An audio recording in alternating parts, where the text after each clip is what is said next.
Barry Hearn here at the PDC All-Stars Fishing. I mean, Barry, it's been a great day for it. How's your day been out here? It's enjoyable. You know, a day fishing is always special for me. It's a chance to relax and take away the aggravation of COVID-19 and various other issues that we're dealing with, but it's a good chance to get your brain cleared, plan the future and enjoy yourself. Wonderful combination. I assume it's a chance to relax that you don't get too often these days. Well, yeah, I mean, relaxing is an attitude of mind. You know, I mean, you can be busy like a fool, or you can be focused and concentrating on major issues without being busy. You know, there's no easy way forward in these troubled times, so we've just got to get on with the job. In terms of the darts calendar, I think the fans and the players have been pretty lucky of late. We've had quite a lot of darts to watch over the last few weeks and months. Well, you know, I think we've made the effort. We've taken a big financial hit, but that's what we're there for. We're promoters. We're supposed to be promoting sport, not just talking about it. So, all in all, I think the players have been looked after so far. There's a long way to go. Broadcasters are relatively happy. Right, TV ratings are up. But of course we missed the live crowd and it's financially costly to stage events without them. But the alternative is to do nothing, and that's not acceptable. I think the decision to stage the World Match Play, and I think the overall reaction from the fans and the players was absolutely superb, and it's credit to everybody involved with it. Yeah, no, we was very pleased. Everyone was very happy, but we still missed the excitement of the live crowd. You know, we don't know when that's going to come back. We're working with the government at the moment, trying to have a little pilot scheme for darts with the crowd, but you know, we're not front of the queue. You know, it's chanting, alcohol, singing. You know, there's going to be some way off yet, but fingers crossed the numbers of this terrible disease drop away enough to give us a chance to experiment, which is the best bet we've got until we get a vaccine. You mentioned the pilot. Is that the way forward then, getting small numbers of the pilot first? Yeah, I think we need to try that, whether we can get it in time for the finals of the Premier League maybe.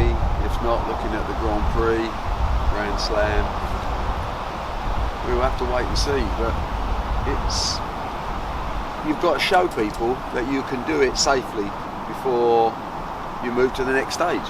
You know, and it's going to be recovery from this virus for everybody is going to be small baby steps. It's not going to be back to normal on day one. So as quick as we can get started on the baby steps, the better. And as we showed with the snooker, the impossible can happen, and we'll take the same constructive and creative view with the darts. In terms of Milton Keynes, it's been a real home over the last few weeks and months. I mean, we saw the Summer Series, saw the World Match Play in the Premier League. Milton Keynes is a perfect venue in these times, isn't it? It is, because we can create a bubble which is safe, you know. But again, you know, we've got, as a country, not just sport, we've got to start coming out of this. We've got to start creating opportunities, staging events, get back to normality, even if it's a small step. We need to show everybody that it's possible, and that's the next phase. So Milton Keynes has done a great job for us. We continue to use that venue for a lot of snooker and darts, but I'm itching to get back and do a proper show, you know. I'm sure it's not just you, Barry. Well, sure, but you know, at the end of the day, I'm the one that gives the go-ahead and says, let's do it. So the players, they want to work, and the fans want to be entertained, and whilst we... What's that? We've got a twig. That's a twig, Hayley. We saw obviously the announcement last week of the PDC Women's Series. Yeah. I'm sure it's an announcement that's been quite a long time in the working, and it's just a fantastic opportunity for so many players. Well, I mean, the gauntlet is down, isn't it? You know, there's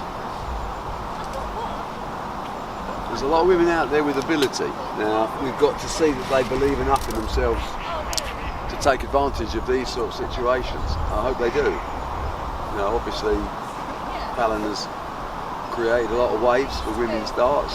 Lisa Ashton the same. Getting a tour card was an amazing achievement.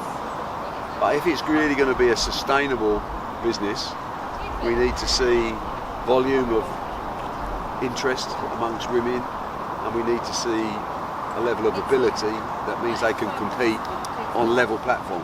This is not to create a tour of mediocrity.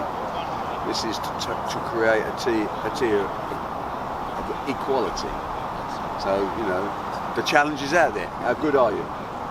Did the cogs really start turning when Fallon Sherrock, of course, made the third Yeah, I mean, I round of think the response that we had around the world was amazing for Fallon. Amazing. And that's good for darts.